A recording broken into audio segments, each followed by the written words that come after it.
Some times up and downs అనేవి very common. Hello guys, hi, welcome back అండి. So నా 6 diet కూడా complete చేసుకున్నానండి.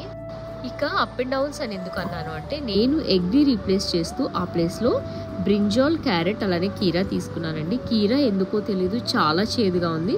ఈ డైట్లో ఏంటంటే ఒక్కసారి చూయింగ్ స్టాప్ చేసాము అని అంటే ఏదైనా మళ్ళీ ఫుడ్ తీసుకుంటే అది సెకండ్ మీల్ కింద కౌంట్ అయిపోతుందండి.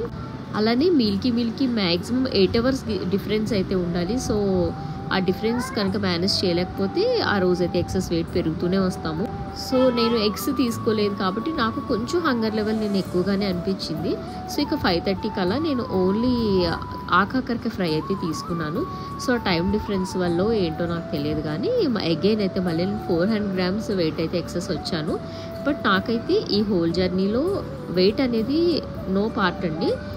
మెయిన్ నేను చేసేది డయాబెటిక్ కోర్ కోసం.